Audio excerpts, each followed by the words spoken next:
Spider-Man PS4 was without a doubt one of the best games of 2018 and will go down in history as a major success that gave Spider-Man the game that he deserved and a game that fans have wanted for years. The story was fantastic and delivered an amazing Spider-Man and Peter Parker story that changed enough to make it feel fresh, but kept enough the same so people weren't confused or angry. Everybody wanted more of what we got, and that's exactly what we were promised with The City That Never Sleeps. A story that Insomniac claimed they thought they need to tell. A story they said was being cared for as much as the base story, with multiple suits to go with. There was a lot of excitement with this DLC after hearing so much praise and passion from the people who created it. Oh, I'm so naive. The story of The City That Never Sleeps pack is probably the most disappointing and probably the biggest wasted opportunity in this entire game. There was so much they could have done, so much more they could have actually provided, and I think the main reason why we didn't get to see something of high quality was because they only had a month to develop each one roughly, with the exception being the heist, and you could tell based off the cutscenes and writing alone. And I would even go out on a limb to say that Silver Lining probably was being written sooner than what we thought, considering how terrible the writing is in Turf Wars and how little they probably worked on that. These stories were something, and I'm here to explain how Spider-Man PS4's DLC was a decent mess. So the story is Black Cat is stealing a drives because her son is captured, but Spider-Man helps her, but she fucking lied. This entire DLC was super mixed for me. On one hand, I enjoyed the story with Black Cat and Spider-Man. They were pretty fun to have around each other. It's alright, and during the time you think that she actually has a son, you feel for her. And Peter freaking out because it might be his son is even better. It makes it just so much funnier. And at the end, it just undoes all of that. It literally completely flips all of that on its head just so it could set up Hammerhead.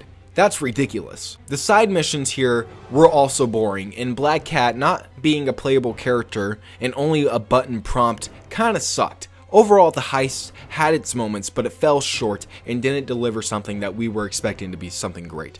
Black Cat's dad is a side mission for some reason, telling you to look after Felicia, which is just stupid because she literally doesn't play any part in any of the story after this DLC pack. She comes back out of nowhere to save us in the middle of a goddamn DLC pack, and that's about it. Her dad showing up here makes no sense. And Screwball, my god. Out of all of the villains that you could have brought back from the main story, Kingpin, Mr. Negative, Taskmaster, holy crap, they picked the one that the fans literally disliked the most, Screwball. Like, why? Why? Seriously, why? She's annoying, not interesting. I would have preferred a Taskmaster Part 2 rather than a Screwball shouting in my fucking ear for 30 minutes straight. Don't bring her back! The suits that we got here were the UK, the Resilient suit, and the Scarlet Spider's 2 suit.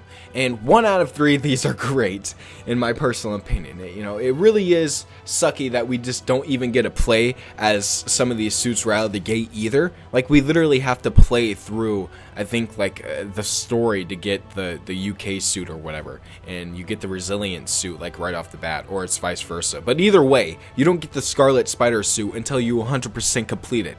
That's ridiculous. I paid for the goddamn suit. Just give it to me. And I wish they would have had at least, like, they came out swinging. Like, they came out the gate swinging with some really good suits or some really great suits. But instead, we got the UK and Resilient. Okay, this DLC was a 5 out of 10. It had its moments. It had, you know, some element of charm and, of course, you know, effort. But it just wasn't enough.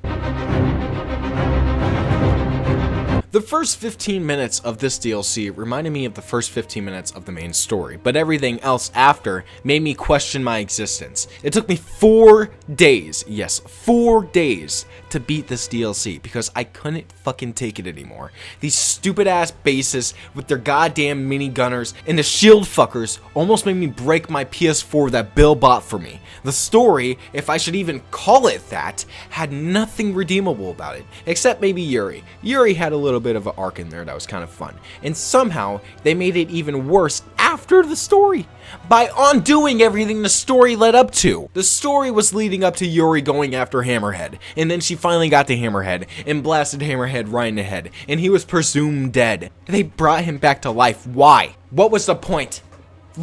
It would have been so much cooler if we had like Silvermane or Wraith. Holy shit, why didn't we get like a Wraith thing in part 3? Like, instead of just having a teaser. It was still a good teaser, and I'm really excited for the sequel, but I can't believe it. They brought him back 5 seconds after they killed him. This had to be filler for Silver Lining, because there's no chance in hell they put any amount of passion into this pack, and everybody who played it knows it. Screwball's back because she's just filler, clearly, and we don't even catch her, so it's just a waste of time.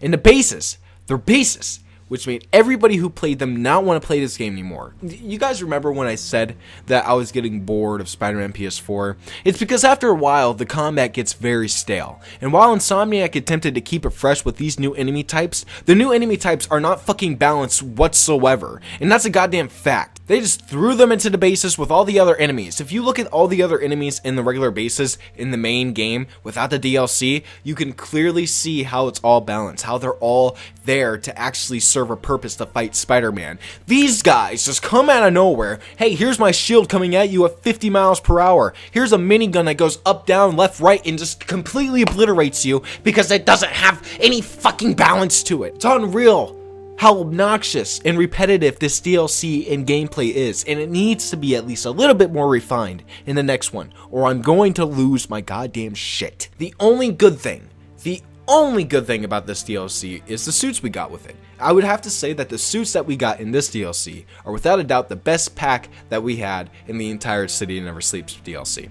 We got the Mark 1 armor, which is sexy and clean as hell at night. We got the Mangaverse, or Spider Clan, which is way better than a vintage suit, just saying. And one of the best suits in the game, the classic Iron Spider. If not for these three, I would probably still be completing Turf Wars, and I would probably not even be alive, because my mom would have found me dead in my chair, looking at the bases in Turf War. This is a 2 out of 10. For this one, it's Silver Sable and Spider-Man teaming up to take down the villain, Hammerhead, who is now not human for some weird reason that is never really given an explanation whatsoever. I think Hammerhead is in this entire DLC pack twice, and one of them is just to have Black Cat magically save Spider-Man after not being in Turf Wars, even though that would have made Turf Wars a hell of a lot better. And then she just gives you a weakness to Hammerhead. Oh, his head isn't as strong as you think. Well, oh, thanks, now you're leaving, cool. That's just great writing right there. God, why? The relationship between Spider-Man and Sable is fantastic, I can't lie. I got the most enjoyment from their dialogue and little moments that actually made me want to see Silver Sable more in the sequel, which is strange, but good. Insomniac just continues their trend of changing characters for the better. Why couldn't you do that with Black Cat? Yuri's side mission was pretty good as well, and set up her story for the next game, which is exciting since we know she might be fighting Spider-Man, which is just gonna be interesting to see overall. They also set up Mary Jane's story, with her possibly going to a war-torn country, and finally, Miles puts on the mask, which was super exciting to see. We got the annoying bitch Screwball, thank God, and all is good. Oh, I forgot to mention that there's 2 boss battles and a few pretty good set pieces in this entire DLC. So overall, this compared to the other 2 didn't do too much different, but it did have excellent chemistry, very good writing, and a flow that reminded me of the main story, and actual moments that did take me back to those moments in the main game, like chasing down Sable when she was in her jet, reminded me a lot of the mission where you were, of course, going on the ATV or whatever, the APC, the giant truck, and you're chasing down Mr. Negative. That's what it felt like to me. Even in boss battles, even though they were kind of uninspired, lazy, and Silver Sable only does 2 animations, you know, it's still really cool that we got to fight Silver Sable in Hammerhead, finally. So overall, I think that this DLC, compared to the other 2, was amazing. I just wish that they were actually as good as this. And the suits that we got was the Eichmann suit, which was just badass. The Cyborg suit, which actually grew on me a lot. I still think that it needs to stay in the 90s. And Into the Spider-Verse, which was, of course, very awesome. Just a very good DLC at the end of it. It was certainly better than the first DLC. It was really better than the second DLC. I still think that the suits are better than the second DLC, but this pack was definitely, in terms of story, the best one. In conclusion, The City That Never Sleeps could have been so much more. A deep dive into Black Cat's character and changing her for the better, highlighting Hammerhead for once in a video game that really hasn't been done before, and maybe even new villains as a side mission instead of Screwball! This could have been bigger and better than what it was. But at the end of the day, only one of the packs was above average. And after playing through all of the DLC once again, before recording this video, I have to say that this DLC pack was a decent mess. So tell me what you guys think in the comments below. What did you guys think about The City That Never Sleeps? I really want to hear you guys' thoughts. I really thought this was a fun video that kind of just wraps up my thoughts about the DLC. I'm going to have a few more Spider-Man videos before I just completely stop making them and maybe move on to a different game, or maybe try to do a little bit more with Spider-Man. I'm going to continue the best of photo mode later on next week, so it's going to be really cool then. So stay tuned for that. Thank you guys for watching, and I'll see you guys in my next one. Peace out.